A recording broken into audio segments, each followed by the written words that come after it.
terrible idea. There, I did it to the cloud Real now. fast. Yeah, I didn't get a whole bio for, oh, I guess the in front thing. I didn't get a whole, here's my whole information on Jeff. Jeff King is he's our Housing Economic Development Director. He's been in Bedford just not even a year yet, so he's new to our town. He's checking us out to see how we can fit into what's going on. But let's give Jeff King a rousing Rotary recognition from the Bedford Club. Jeff, come on up. Okay. Sorry it was such a bad bio on you. Oh, that's fine. I'll practice for the next time. Well, thank you for the opportunity to meet everyone here. As it was mentioned, I've been here, well, 6 months now, and there's a lot to appreciate here in Bedford. Just as I guess a very brief bio, I have spent the last 25 years in Oregon, but I grew up in Haverhill, worked in Beverly, spent time working for the state Mass Office of Business Development. So it's great to be back and great to be in Bedford. There's a lot. I mean, I've been in this field for a long time, and what I appreciate is there's real love of community, a lot of active partnerships, active interest in the community, different groups, organizations, and just very welcoming people. So I'm looking forward to the opportunity to making progress both in our local economy and particularly with affordable housing. In terms of my approach over the years, really has been four things. One, very responsive customer service. I think that's critical. The other is strong fundamentals of knowing your field, the projects, the programs, the tools, so that again, you can help develop effective deals or projects in housing, community development, and economic development. Third is building partnerships and relationships, and particularly in our field, you can't do it alone. So there really needs to be a variety of different input and working with other partners. And then last, the persistence to see things through, because sometimes projects, policies take time to come to fruition. Just a little overview of Bedford, just as a snapshot of the economy right now, pretty strong position. You have a population about 14,000, but what's interesting is there are nearly 24,000 jobs in Bedford. And, that creates opportunities with a lot of individuals coming in to shop, to learn about Bedford, to contribute their time and their expertise into the community. The unemployment rate's low at 3%. That also compares to the same to our region with Boston metro area. Median household income is strong, 133,000 compared to 106,000 to the county and 93,000 to the Boston, Quincy, Lowell, like I say, broader region. And poverty rate is low, 2.4% versus 7.2% in the county, 9.8% in the state. Education, the same thing again, 68% go on to 4-year or higher education compared to 57% in Middlesex County. And the average annual wage of those jobs that are in Bedford is about 110,000. And when you look at what some of our strongest job categories, professional technical services is 27% of our employment, average wage 138,000. Healthcare and social assistance 12.8%, average wage 68,000. Manufacturing 11.8%, 139,000 in terms of the type of wages. And that, when I talk a little bit about life sciences and biotech, we're seeing opportunities now, both R&D and labs, but also with production. So we're getting those opportunities for jobs at different levels. We have about 720 business establishments in Bedford. And so far, the central business district has come through pretty well for the most part in terms of getting through the COVID pandemic. Actually, the vacancy rate is under 1%. And for industrial, it's about 14.7%. But there's a lot of new investment that I'll talk about that's coming in. I guess some of the big stories are the impact of COVID in terms of working from home and the resulting consolidation of office space. And we're seeing now those impacts that create both challenges and opportunities. Also the biotech growth, and that's the opportunity that I'll talk about, life sciences, biotech.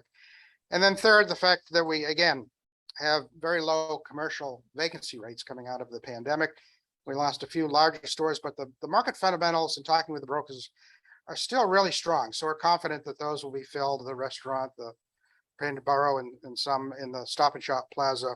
Everything else is really pretty tight. I mean, there are a lot of hidden commercial spaces around too, but they're all occupied. So in biotech, it's created real opportunities with companies that like Progress and Oracle and others that have consolidated and left the region. It's allowed opportunities for companies to come in and retrofit this space. And some of these are pretty substantial sizes. So it also creates the opportunity for manufacturing to come in with the lab and biotech space. So we have some spaces that are 100,000 square feet. Another one, Sarepta, that's coming in and taking 268,000 that will eventually create 500 jobs. So we've got 13 projects. Now they vary and range from very small companies to, again, like the one I mentioned, over 200,000 square feet, but about 1.7 million square feet where there's opportunity. And this is a number of companies that are already committed to space that's being retrofitted, new construction like Ultragenics that's going to take occupancy probably end of the year. That'll create another 50 to 100 jobs, and then spaces that are on the market now or like I say, being renovated. So probably over the next 3 to 4 years, because some of these are also new construction where the old hotel was, that will be new 2 mirror buildings of about 140,000 square feet each, but it obviously takes some time to build. They're looking at biotech or some kind of advanced manufacturing, but you know, they're looking at the possibilities up to 2,000 new jobs, good paying jobs, family wage jobs over the next 3 to 4 years. So the fortunate part is this will be spread out as it occurs. And some of the things that we continue to do to support that, Middlesex Turnpike, the major water and sewer upgrades, of course, the work you've seen on the roadways that are being done, sidewalks, other construction, but it's critical to make sure there's enough adequate water and sewer to accommodate all of this new growth that will be coming in the near future. Some of the other things to support the economic development that we're doing, and then I'll talk about some of the future aspirations or focuses, is, as I mentioned, Middlesex Turnpike project, the Minuteman Bikeway. We have a wayfinding grants to put in new signage to attract people to, once they get to the end of the Minuteman Bikeway, to come off into Depot Park and into the downtown or into the town center areas to shop or recreate, what have you, and particularly via the rail trail. So we're really trying to put strong signage to guide people, you know, off to that trail to say, look at all these things you can do in Depot Park or, you know, in town center, to make aware of those opportunities. The other is creation of a cultural district. We had a kind of kickoff in early summer, opportunity to try to, again, support more art, more culture, more public art, supporting the artists themselves and displays and hopefully more performances and events like that. So working around cultural, and those things all add to, you know, recreation opportunities, quality of life, et cetera, that support economic development in general. Even with affordable housing, we've got a few projects. We have one that's substantial that is on Carlisle Road that, if it comes to fruition, would create 139 units. About 87 are multifamily, about 52 are ownership of some sort. And there's opportunity to create some significant affordable housing in there as well. And when we talk about affordable housing, the challenges really are not only those that are very low income, but even the missing middle. I mean, there's a real challenge right now of just affordability. And that's one of our great challenges. So again, teachers and other, you know, workers of the middle class, trying to keep them. And with these type of jobs that are coming in, particularly through biotech, but other industries, you know, it's an opportunity for people to get good jobs and to try to stay in the community, but for the housing challenge that they have. So we have some projects like that and a few other smaller projects. The focus in housing is also in preserving what we have, but also trying to add a few units here and there that are affordable. I mean, fortunately, we've at least achieved the 10%, 40B, the state statute of trying to get 10% or more affordable housing, which we have achieved. But again, between the lack of new housing that's been built overall in Massachusetts and inflation, it's really trying to keep up and overcome those challenges has been really difficult, because you look at, just the median assessed value home in Bedford right now is about 700,000. And that's including people that have had their homes or smaller homes for years. The newer ones or the ones that are on the market now, we're starting to see $800,000, $900,000 costs, rents from 2,500 to 3,000 or higher. So it's really become a great challenge, because we've got about 25% that are elderly populations, many but not all on fixed income.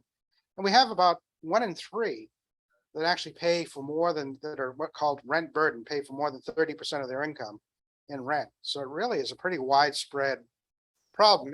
And for all the strengths that we have in Bedford and all the opportunities, there are a few challenges. And one of those in particular is affordable housing, transportation to some point as well, and then finding adequate labor force, just enough labor force, and then of course those that are qualified. So as we look forward to continued efforts to support our economy, firstly, certainly nurturing this growth, this biotech industry, and the things that they need around quality employees, around innovation, which there is a lot of universities and think tanks and institutes that really provide a competitive edge because of all that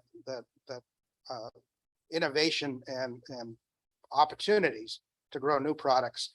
And concurrent with that is to work on small business and entrepreneurships, whether it's the local pizza parlor or something that we're missing in here, to hopefully the next high growth company that's traded sector. So providing opportunities around small business and entrepreneurship is something that we want to work on. Workforce, as I said, is a critical factor, and that we're going to start to put a lot of time to try to identify, make new links, whether it's with the high school or with different apprenticeship programs. So working with Shawshing Tech as well, working with our mass hires programs, working with the community college. So we have some resources in place, but how do we make those links? Because they need to be really private sector driven. I mean, they're going to tell us what they need, and how do we make those links to look at places maybe we traditionally didn't look at, because it really is so difficult right now trying to find adequate labor force. And then, like I said, innovation. That's a key. You look at this whole Route 3 corridor, and you look at the type of businesses, and the opportunity is around innovation is great.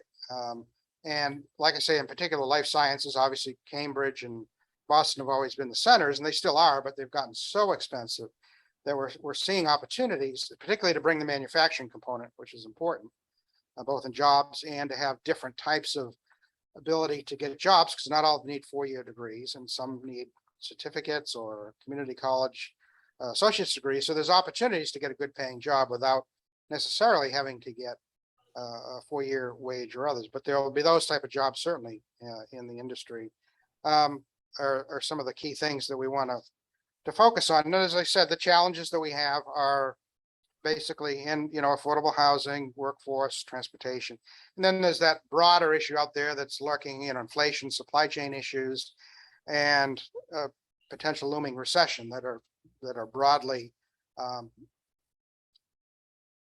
a challenge right now as we look at as threats in the future. But I think with particularly getting in a good diversity of different companies, we can hopefully weather that storm. So that's a little bit of where we are and what we want to try to look at in the future in terms of focusing on programs. We have a few small programs to support affordable housing around housing preservation, small grant repair program. We have a small rental assistance program, and we work with some good partners both at the state and in the region to try to find additional housing, and again to support some of these what are known as 40B projects to create a portion of the new developments that are coming with affordable housing that we're continuing to try to put in place, because that's, like I say, one of our critical factors. So in general, that's what we look forward to, what we want to work with individuals. One of the things I did want to mention too, very quickly, is you mentioned that community breakfast. We're working with the cultural district to put out a guide of new events, and that sounds like it'd be perfect because of crafts and arts that we could try to resurrect that. We're trying to resurrect that guide that'll cover from September through like we have the Vietnam veterans, traveling wall that's on there, and we want to get that out, but through the end of December. So definitely be in touch. But yeah, I mean, if there are things that we can partner in and work together, that's a critical piece of what we're trying to do. Thank you. Yeah, I have a question. Okay, try. Whoa, I can speak right in here. Can you see me up there too? Oh, yeah. Okay. This is great, Dawn. You're great. Super. No, I forgot my question. Okay. We get a little echo, but we'll. Okay, a little technical adjustment. Okay, how's that? Getting better? Okay, that works great. All right, my question is, we in Bedford have been working real hard at keeping ahead of that 40B line of measurement, and we've been well ahead of it right along. The MBTA has come out with a new regulation based on the bus routes. Right. And if you get a bus route in town, it kind of throws the whole monkey wrench into thing. Can you explain a little bit about that? I know it's very complicated. Yeah, and I generally those that are either that have public transportation or are considered public transit adjacent need to make more opportunities for affordable housing. But I think we're in pretty good shape. And talking to our planning director, some of the zoning changes that they've created for accessory housing or for mixed use zones in a small portion of the center area, that we should be in good shape. So it probably won't create new requirements in terms of that particular ruling. But there are still efforts to trying to support more affordable housing, whether it's around kind of allowing for duplexes where they're already there, and just moving them into, as part of the zoning, not special permit type of approach. And the other is, because we're running out of land, so there aren't many larger subdivisions that are going to come in. So it's trying to find those small projects, but also try to preserve what we have. And so that's also going to be a major effort to continue to do that. Because again, part of it is just production. And I mean, Bedford has done a good job with that, but there are many communities that haven't. And the state has provided some laws and tools to do it, but unless the communities add to their housing stock in general, it really is much more than just lower income. It's really a problem for a large sector of Is the new regulations a requirement or opportunity? There's quite a lot of difference. Yeah, I think there's some discussion about what may be withheld if you don't move in that direction in terms of different types of funding. Our planning directors moved with all the specifics of the particular law, but I think there's pieces of kind of the carrots that there are certain grant sharing or other that you may not be eligible for if you don't move into a direction that supports affordable housing. How close do you have to be to the transportation to qualify? Well, there's something that they call transportation adjacent. So there's some that may have no public transportation. I think it's if you're touching a community that has public transportation, even if you have none. Because we have several of the MBTA bus routes, we're a regular community that would fit in that anyway. But I think it's maybe if you're adjacent. So in other words, if one town may have commuter rail, but the next town over has nothing at all, you're still obligated to create those kind of affordable housing opportunities. Will mother-in-law apartments count? If they're Connected in your house? in terms of density, and of course, if they're presumed to be more affordable, which typically they are. When you say affordable, I'm in a housing authority appointed Yeah. by the governor. I've been there for 15 years. I'm telling you, right, you mentioned about 20% 30, people. 30%. Well, yeah. And in every town, not only 20%, the question is the 20%, the elderly, they can't even afford to pay the Right. taxes. So how do you So- figure that out? Yeah, Even if they go rent an apartment, it's $1,200, $1,300. and that's And the only way they can they can afford to go. I receive a lot of calls, says, Gino, can you help me Yeah. out? And I take them all over. It's difficult. And sometimes they have to wait Yeah, 2 years. we try to get. There is no housing and they can't afford to pay the rent, $1,300 a month, Oh, it's- but they can afford to pay maybe 400. Yeah, And they Yeah. don't have, especially now, everything is up, gasoline, food, taxes goes up. And the state say, in the state direct to the town or the city, assess those homes. That's why those homes are worth $700,000. They're not worth $700,000 because you and I cannot even afford to buy it. yeah, and that's right. That's the problem with the market with not enough housing being built. And the challenge for those 65 and older, you're right, the fixed incomes. We're trying to look at other smaller efforts, certainly the grants to preserve your repairs, but they're also looking at home sharing. Now, these are things that are only help at the margin, but they still might help. So trying to find where if a person has extra room, and this has been tried in different communities, that elderly may share with someone younger that can pay the rent, maybe even do some chores and allow them to stay in their house. So we're looking at smaller programs like that because we're in a crisis. When it comes Because to you have housing. a heart, you can direct it, but some towns don't care. They like to Right. have higher, okay? So they make higher, so they, in case they buy a house, Right. they can sell it for more money. Yeah. There is no like they used to be. I mean, I'm gonna Yeah. I'm gonna be on the governor's ear, okay, as soon as they get in. And I'm gonna remind them. I says, we need a state to stop, evaluate those new homes every year. People can't afford to pay the taxes. Yeah, My daughter pays over $15,000 a year for a beautiful home, oh, I know. but You now know, she can't it's- afford it. That's why it's key at the community level. And Bedford's been good with this, also with our housing community affordable trust with the partnership, putting money through community preservation that, the town's really made a strong effort, but many others have not.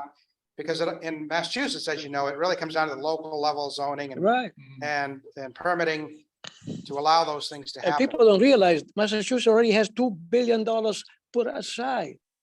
And they can do something to help the people that can't afford to even move out. Yeah, right I now have, it's, I have friends that have a home, they can't afford the taxes. oh, I know. How do you feel about that?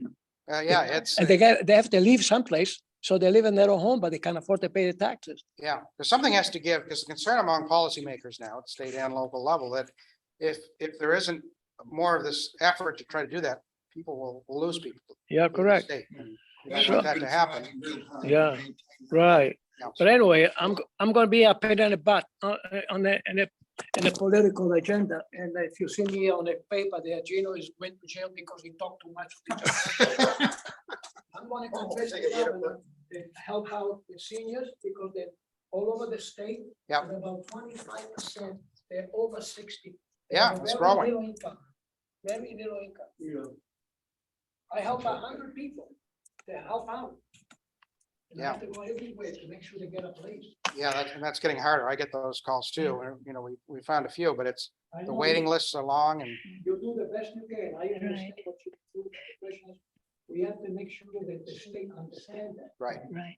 So there's that's the immediate problem in the sense of the people who are here. My question is a little more into the future, not too much in the future, Mhm. because we're interested in environmental issues.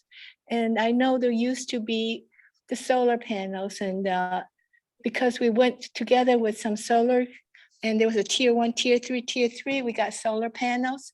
And then I think one of the schools got solar panels because there were so many interests. Is there a resurgence of something of that sort? Yeah, the Is there, town, also the question is also for the environmental, like all these newer houses and streets and everything, is there going to be another, this is kind of our children. It's like 10 years down the road. I'm just curious, is Bedford looking at that aspect of?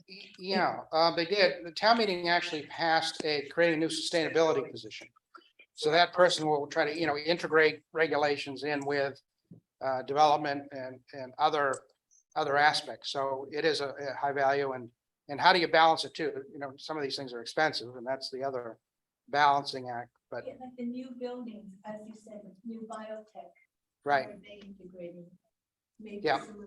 I mean, we have laws on the books that particularly in Massachusetts and Bedford and particularly in biotech too, that protecting the environment. But if there are other things that, as far as sustainability, that's part of what this new position will try to do. So they are forward looking and trying to integrate that into different policies.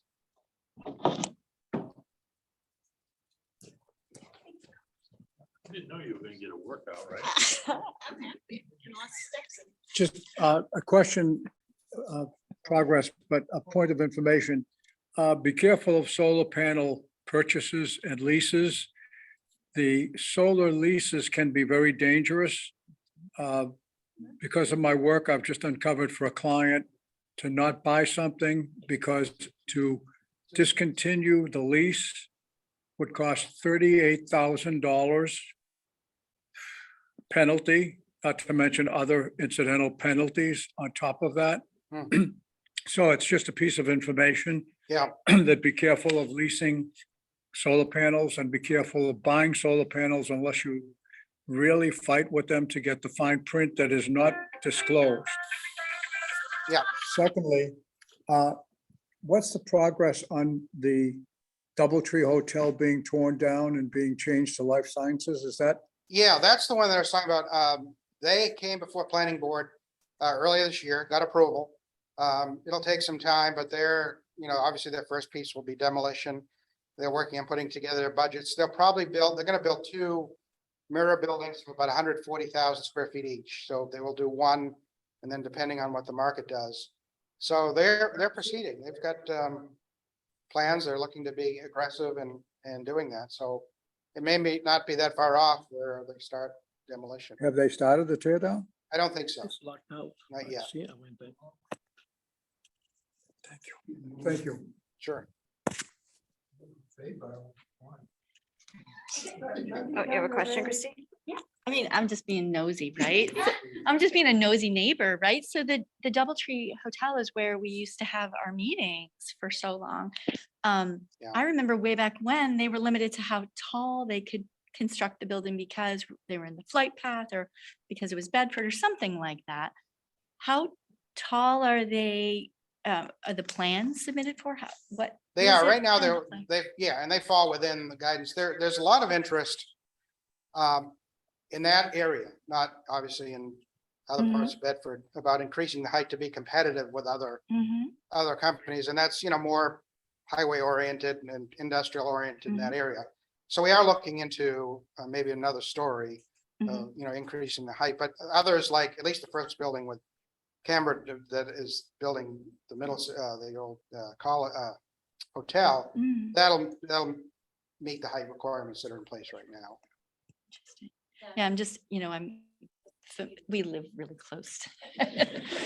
Not really close, but close enough. And so, I've ridden my bike through that area and the miter buildings are just so much higher than the DoubleTree. And it's just interesting to see that, they abut Yeah, each because it other. is down a little lower. Yeah, and This might be some opportunity for some trails through there too, or develop more trails through that wooded area, which is yeah, in some ways an advantage too. I mean, it's not all concrete and pavement in terms of industrial areas where there's some opportunity for bike trails and for being shaded and in some ways I think it's an advantage that interesting. being, fairly close into Boston, but not in Boston by any means. We're having a little more room and close by restaurants that are down on Burlington Road and maybe others even on Crosby Drive too. Interesting. There are, what's that? Are you also looking at hiking trails then? Well, at least in context of Crosby Drive in that area. Generally recreation handles all of that, but yeah, we are looking at the possibilities of, maybe there's some opportunities to connect more of these trails for employees or others that there's obviously the river there and wetlands that you need to watch, but right, and you have Oak Park Drive that's developing more too. So there may be some connections that can create more. The landlocked forest that's right there. Right. There's over 30 miles of trails already in Bedford, so the linking them all together is very important. Did you want to? Yeah. I've got a question for you. You mentioned trying to increase the height of buildings in a particular area of Bedford. Right. And that kind of bothers me because there's a piece of equipment sitting in the fire department that's probably close to $500,000 now. And it only goes up to 75 feet. Mhm. Now, if you were to increase the height, how would you deal with getting people safe out of a building that's more than 75 feet? Because the ladder won't go there. Yeah, I mean, obviously, this is very early stages. I mean, we'd have to look at all the other departments that obviously would have to go through town meetings. So it would have to be a collective input. So issues like that would have to be addressed. So we're not at the point where there's something specifically been developed. I can answer this question. In Littleton, IBM, they want to go another over almost 100 feet. So what they promised, they're gonna promise to the fire department to buy maybe higher equipment, and it's gonna cost $500,000. They don't make So them they- higher than that. But no, I'm saying, because they have a different equipment, they can reach almost there. But they want about 40 extra feet like, or maybe 50, something like that. So the company, IBM company, which there's the IBM building, but it's being sold to a big corporation for $23 million. So they promised to buy the equipment. They should do the same thing here in Western. I believe Bedford's already zoned for like a certain height anyways. Yeah, right now, Yes, right. yeah, And that's a so- different height over there than some of the other zones, but Exactly. and I if think they're- the minor buildings are the highest. yeah, if there are any changes, it'd be that zone only. But again, it would have to go through a lot of hoops still to look at it. But I know that there's a lot of interest, at least from companies regarding height. Great. Yeah, thank you so much. We really appreciate you coming in. That was Absolutely. And Really great. thanks. Look forward to meeting with you again. Yeah, thank you so much. Okay. How did that sound work out with people asking questions? Yeah. Okay. All right. Great. Well, thank you everybody for coming online and in person. I'll ring the bell and end the meeting. Hi, everybody.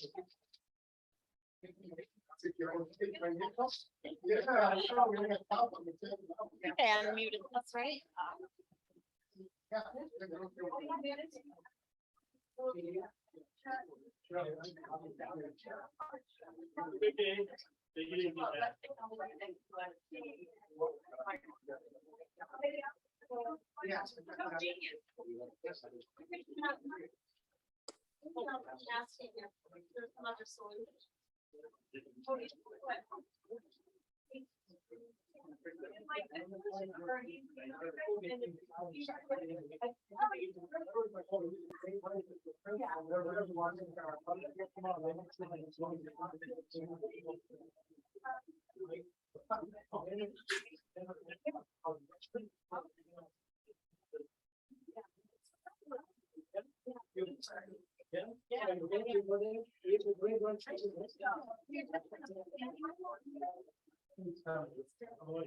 My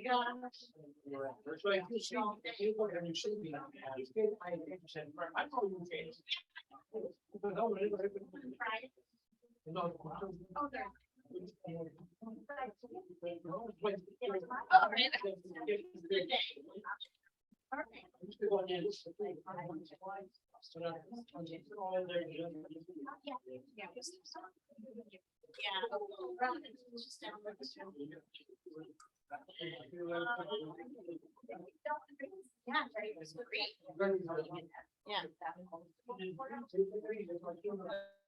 How's it going, Jim? Hello there. Good to see you. Nice to see you. Have a great week. You too. Thank you. Bye. Oh, check the chat. Start on today. Oh, where's it? Oh, is that- what's this? Am I still logged in? Oh, there we go. Want to see everybody? Everybody's headed out.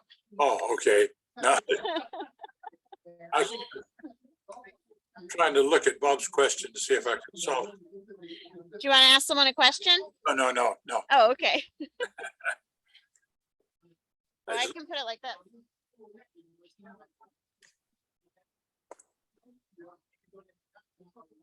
There you go. Let me unplug all these things.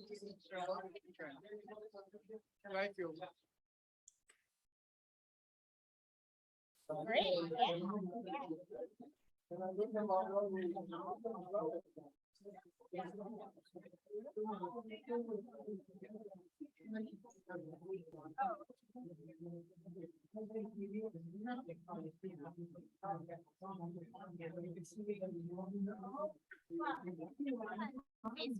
Yeah. Yeah. Veterans. So hopefully we can capture some people that way.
Thank you very much.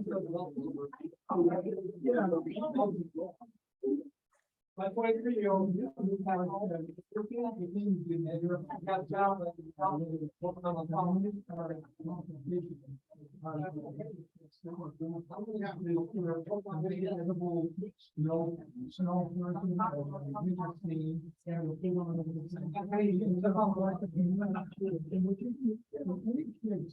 Get involved and same with my orders that I'll give them community service. Or one of the things that I've done, almost $500.